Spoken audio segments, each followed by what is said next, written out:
देखिए मित्रों, जैसा मैंने पहले बताया आपको कि बजट से पूर्व की जो तैयारी के नाते से बैठकें हैं, एक बैठक हमने सामूहिक की है, बहुत से विभाग और उनके सेक्रेटरी सब आए थे, लेकिन कुछ विभागों की अलग से एक्सक्लूसिव बैठक तय की थी।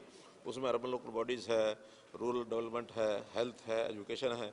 तो उसमें आज अर्बन लोकल बॉडीज़ के सभी हमारे जो डीएमसीज हैं उनको बुलाया था, अधिकारी सारे डिपार्टमेंट के थे और सब बातों पर चर्चा की गई।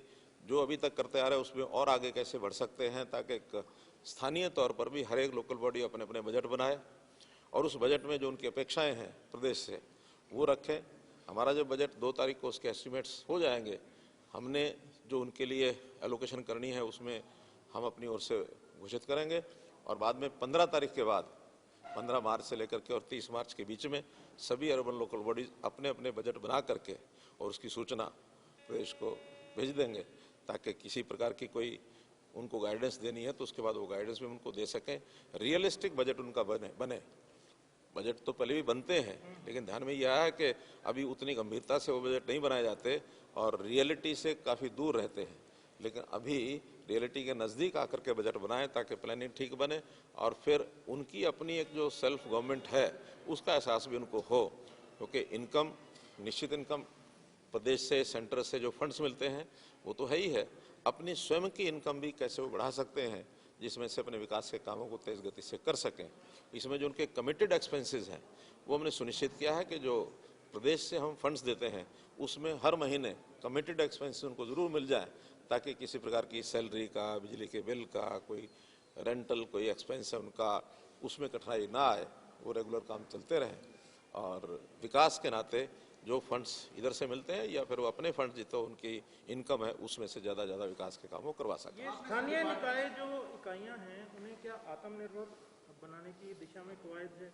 क्योंकि अगर जिस तरह से एक्सरसाइज है वो जैसे फिर लोगों पे टैक्स भी आएंगे। और देखिए 74वां अमेंडमेंट जो हुआ था संविधान में, उसमें ये कहा गया है कि ये सब स्थानीय जो इकाइयां हैं, चाहे पंचायती राज है, चाहे अर्बन लोकल बॉडीज़ हैं, वो अपने पैरों पर खड़ी हों और उनमें 18 फंक्शंस बताए गए हैं कि वो 18 फंक्शंस वो अपने आप करें।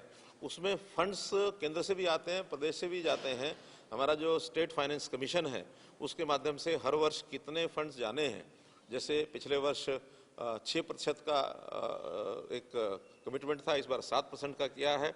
बल्कि इस बार कमीशन ने रिकमेंड किया कि 2% फंड्स स्टेट गवर्नमेंट अपने हाथ में अलग से वो जो कम आय की जो हमारी म्यूनसिपैलिटीज़ हैं उनको देने के लिए डिस्क्रिशन भी अपने हाथ में रखें। वो मोर और लेस 9% वो हो जाता है।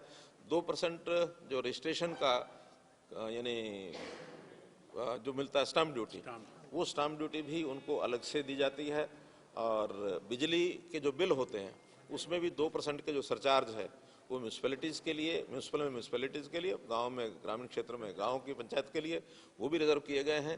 इसलिए वहाँ स्थानीय इकाई पर इनकम कैसे ज़्यादा बढ़े इसके लिए प्रदेश भी सहायता करता है।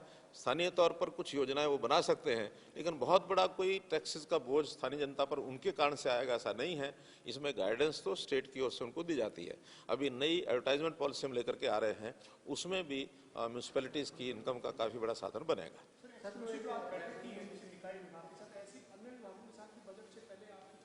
मैंने बताया कि 3 विभाग और हैं, उसमें रूरल डेवलपमेंट और एजुकेशन और हेल्थ, इनकी अलग से करेंगे। और स्टेक होल्डर्स में जैसे आज ही मेरी इंडस्ट्री के लोगों के साथ ऑनलाइन एक मीटिंग है, बाद में सर्विसेज के साथ है, एजुकेशन के जो फील्ड के लोग हैं यानी जो उस फील्ड में काम करने वाले लोग हैं, ऐसे कई विभाग स्टेक होल्डर्स के साथ ये हमारी मीटिंग्स होंगी ताकि उसको हम इनकॉर्पोरेट कर सकें। जिला परिषदों के जो अध्यक्ष हैं उनके साथ भी करने जा रहे हैं, जो एक्सपेंड कर रहे हैं आप, जिला परिषद के अध्यक्षों के साथ भी है कोई? ऐसा कि क्योंकि जिला परिषदें तो अब भंग हो चुकी हैं, तो अब तो हम जो अपने सरकारी अधिकारी हैं, सीओज हैं, सीओज को बुलाएंगे, उनके साथ मीटिंग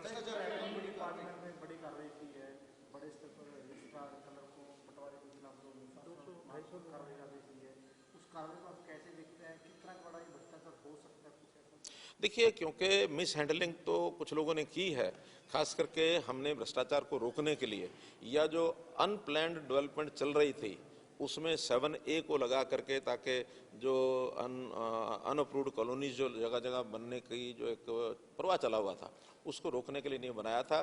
फिर भी कुछ जगह उसकी अनदेखी करके बिना एनओसी के और रजिस्ट्रियाँ जो की गई हैं उसमें से डिपार्टमेंट की फाइंडिंग ये है तो उनके खिलाफ एक कार्रवाई करने के लिए लिखा है। तो एक अच्छा स्वागत योग्य स्टेप है कि ये भ्रष्टाचार को रोकने के लिए सारे काम उनको करने हम करेंगे। सर, ये बजट सत्र जो है अपने आप में किस तरह से अनोखा हो, क्या रिसेस का इसमें प्रावधान करने जा रहे हैं कि विधायकों को बजट पढ़ने के लिए एक टाइम दिया जाएगा 5 या 6 दिन का रिसेस? देखिए, हम कोई भी प्रस्ताव है वो बिजनेस एडवाइजरी कमेटी में रखेंगे और बिजनेस एडवाइजरी कमेटी यदि उसको स्वीकार करती है तो उसको बढ़ाएंगे।